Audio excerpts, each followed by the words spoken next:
Hi, my name is Julie. I was diagnosed with breast cancer a year ago.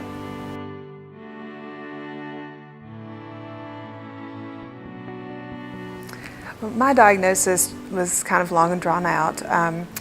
I noticed that my nipple was kind of, well, wonky. It was kind of off to the side, and I had an appointment with the gynecologist and showed it to him, and he didn't really seem all that concerned. And then the next month, I had an annual appointment with my general practitioner, and she thought I needed to go in to have some tests. So in January of 2016, I went in and had a mammogram and an ultrasound, and they did a biopsy of just the area. They didn't really see anything, but they thought they would try to see if there was anything going on.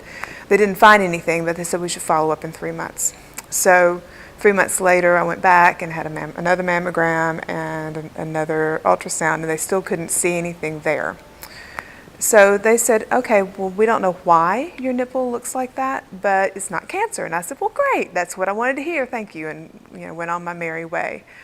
Well, by the end of summer, my nipple had begun to hurt. It still looked weird, and it hurt. So I had my annual appointment with the gynecologist again, and he said, well, I would normally say that was a sign of cancer. And I said, okay. And he said, well, what have you done? So I told him about the test. The last one being in April of that year. He said, well, that's what I would have told you to do, so I guess you're doing the right thing. And I said, okay. So I went for my annual appointment with the general practitioner the next month, and she said, okay, we're going to go get this tested again. So in January of 2017, I went back and had a 3D mammogram. I had an ultrasound, and they could barely see something sticking out from my nipple. So they did a biopsy of that again, and then called me a few days later on the 20th of January actually to tell me that it was cancer.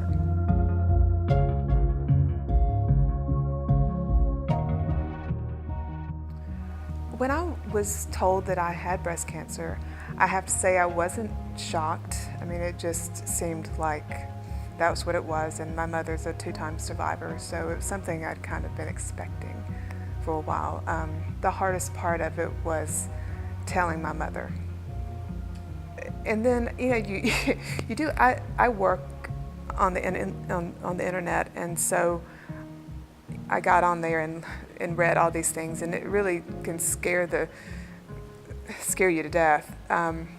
And a friend of mine invited me to join a group called Breast Connect that was on Facebook. And I have to say, I didn't really participate while I was in treatment, but I sure did read a lot, and I learned a lot about what to expect and what other women had happen, and it made me feel a lot better about what I was going to go through.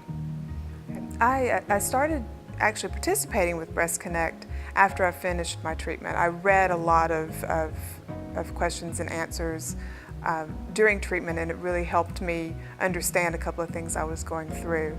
Once I was finished with the chemo, I wanted to provide my perspective on what I had experienced, which was not as bad as some others. I wanted to help women who were new to the Breast Connect group to feel better about what they were getting into. Looking back at my experience, I would definitely do one thing differently, and that would be I knew something was wrong. I knew that my nipple was not supposed to look that way. I knew that, but I heard what I wanted to hear, and I just accepted it. In hindsight, I shouldn't have let my hopes. I shouldn't have let myself believe that just because I wanted to. I should have been more of an advocate for myself. And I think even during treatment, you've got to speak up for yourself. That's the thing that I've learned from this. Cancer has changed me in a couple of ways. One is now I don't want to wait on things. For example, I've been wanting to do something about my kitchen for years, and I just, it just didn't ever seem like the right time. Well, I called a designer last week, so you just can't wait on things. The The other is to be a really good friend. It's a really important thing, and that's more than just going out for a beer or dinner or going to a book club meeting. It's reaching out to people when they're sick, and to do just little things make a difference. During my journey, I learned that I'm stronger than I thought I was. I learned that as long as I keep on moving forward, I can finish anything. As I mentioned before, I am a runner, and not a very fast runner, but always for my races, my goals were to don't die, finish, try not to be last. And I kind of applied that to this cancer journey.